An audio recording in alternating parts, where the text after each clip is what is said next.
Okay, we sent an ambulance. He's dying. He's really dying. All right.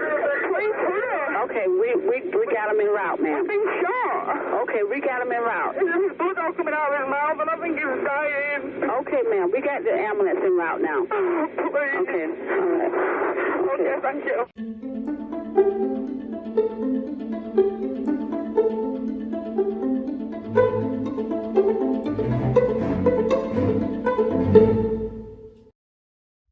Gary Colley and Margaret Jagger flew to Florida, hoping for the vacation of a lifetime. But in the early hours of September 14, 1993, their trip quickly turned into a nightmare at a remote interstate rest stop when 4 teenagers approached their vehicle with nothing more than evil intentions. In the end, lives would be destroyed, and a full-blown international crisis stood to threaten Florida's $30 billion a year tourism industry. Gary Colley was born on January 18, 1959, in West Yorkshire, England, and grew up in Bradford. Friends and family described him as a hardworking individual who'd spent years building a good life for himself and his partner of 14 years, Margaret Jagger. He and Margaret loved to travel, and in 1993, they had saved up enough money to book a trip to the United States. On September 9, 1993, they arrived safely in Orlando, rented a red Chevrolet Cavalier, and drove to New Orleans.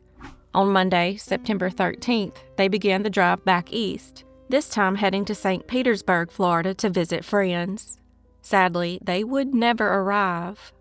Sometime between 1 and 2 a.m. on Tuesday, September 14th, Gary and Margaret, both tired, pulled into a rest area off Interstate 10 near Monticello, Florida, about 35 miles east of Tallahassee. After using the restroom, they decided to take a nap before continuing their drive. Unfortunately, their nap was interrupted at 2:25 a.m. when 4 teenagers pulled up behind them. 2 of the youths approached their car and began shouting and banging on the glass window of the rental car with their guns, demanding money. Upon waking up, Gary, fearing for their lives, immediately put the car in reverse, unaware they were blocked in. As he crashed into the suspect's car behind them, the 2 youths standing at their vehicle opened fire. The 4 of them fled in a 1990 Pontiac Bonneville that they had stolen. Despite Margaret's gunshot wounds, she managed to reach a nearby payphone at the rest stop and call for help. Gary had unfortunately been shot in the neck and was pronounced dead at the scene. Margaret was flown by helicopter to Tallahassee Memorial Hospital, treated for her gunshot wounds, and thankfully survived. When British newspapers caught wind of the murder, they were so alarmed that they ran maps of Florida highlighting murder sites, with one headline from the Daily Telegraph advising readers to, and I quote, "plan your Florida trip like a commando raid." International travel agencies then saw 1/3 of all Florida bookings from overseas canceled immediately. This caused Florida's tourism revenue to drop by 20%, as both international and American travelers began to steer clear of the state. Meanwhile, a massive manhunt was underway for the suspects, and by early afternoon, police had located the 1990 Pontiac Bonneville, abandoned near the Tallahassee High School.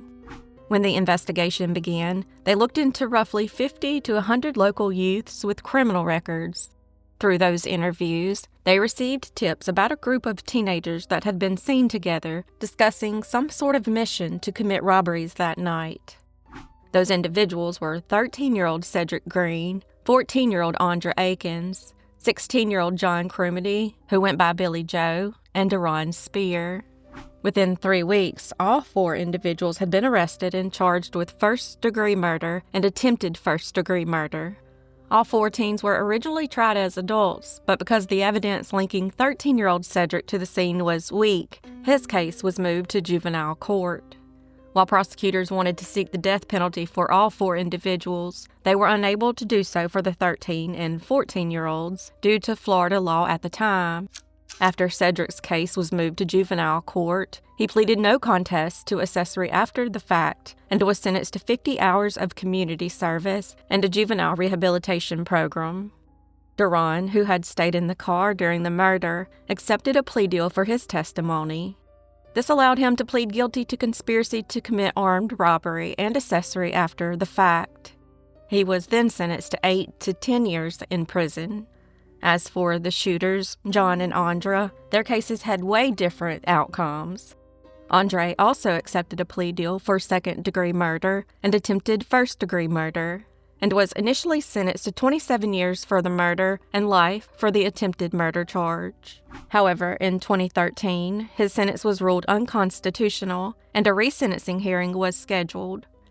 Margaret made the difficult trip back to Florida to attend. During the hearing, she told the court about the trauma she still lives with from that night, and how even though Akins was sentenced, her own pain would never go away. Andre was then resentenced to 40 years in prison. As for John, he took his case to trial, and the first 2 ended with the juries deadlocked. This was mainly because of a lack of physical evidence tying him to the crime. While investigators had recovered bullets from the scene, the guns used have never been found. Much of the evidence against John was testimony from Andre and Darren. John continued to maintain that he was at home asleep at the time of the murder. In the first trial in Monticello, it ended with 11 to 1 in favor of a conviction. The second trial, which took place in Gainesville, Florida, ended with a 9 to 3 verdict in favor of a conviction. The third trial was moved to Pensacola to ensure a fair jury away from all the local media frenzy. This time, all jurors agreed and found John guilty of first-degree murder, second-degree attempted murder, attempted armed robbery, and shooting into an occupied vehicle. He was then sentenced to life in prison with the possibility of parole after 25 years.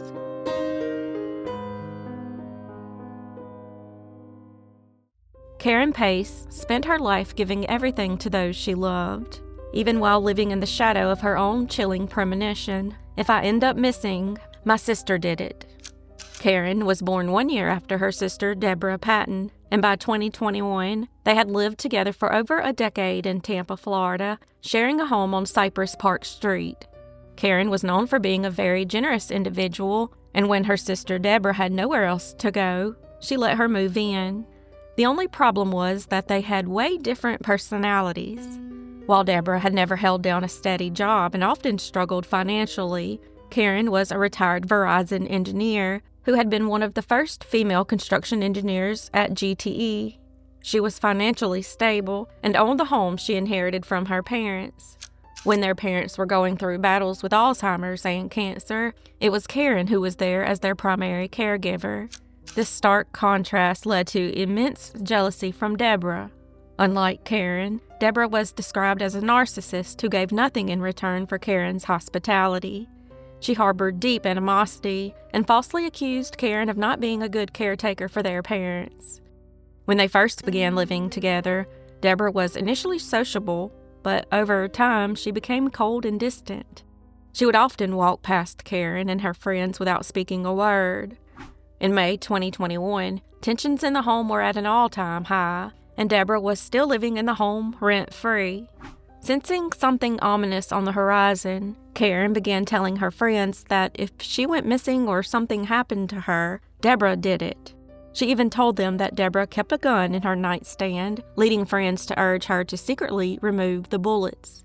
They also urged her to kick Deborah out, but she refused because her sister had nowhere else to go. Then on May 24th, 2021, things took a turn for the worse when all communication from Karen stopped. By May 30th, when friends had still not heard from her, they called the police and reported her missing. When deputies arrived at the home to perform a wellness check, Deborah claimed she didn't know where Karen was. While at the house, they noticed a freshly disturbed patch of dirt in the backyard. They were already aware of the dirt because of Karen's friend, Deborah Wishin, who had gone to the house with her son. They were able to gain access and found the home immaculate. They then followed Deborah into the backyard and noticed the large, fresh pile of dirt in the otherwise well-manicured lawn. Deborah then noticed the patch of dirt, pointed at it, and directly asked Deborah, "Karen's in there, isn't she?" Deborah didn't respond. When deputies saw it during the wellness check, they questioned Deborah about it, and she claimed she had recently had a lemon tree removed from that spot. When detectives got involved, they found what was possibly the last footage of Karen on a neighbor's surveillance camera. The footage was from May 24th, the day she was last seen, and captured Karen doing yard work before walking into the garage, never to be seen alive again. In the hours after this sighting, Deborah was seen retrieving a shovel from the garage, taking trash to the curb, and walking her dog. Based on Deborah's account, the suspicious dirt, and the nearby surveillance footage showing Deborah with a shovel, detectives returned with a search warrant on June 1st, 2021. They dug approximately 1 to 2 feet down and discovered Karen's body wrapped in bags and bungee cords. The medical examiner determined she died from a single gunshot wound to the chest. Deborah was immediately taken into custody and initially charged with abuse of a dead human body. The following day, her charges were upgraded to second-degree murder with a firearm after the medical examiner confirmed the manner of death.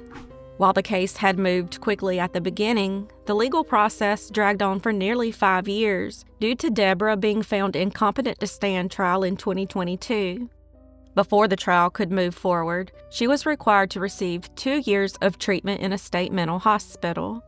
Meanwhile, investigators found Deborah's DNA inside a pair of blood-covered latex gloves discovered buried alongside Karen's body. Interestingly, while both sisters owned handguns, police found one silver revolver in Karen's nightstand. The handgun belonging to Deborah was missing and has never been recovered. While Deborah never gave a reason for the murder, the courts characterized it as a cold and calculated execution instead of a heat of passion moment. This was because the evidence showed Karen was shot in the chest while likely in a vulnerable position, followed by a methodical cleanup and burial that took days. The jury agreed with the evidence, and on January 14, 2026, they found Deborah guilty on all charges.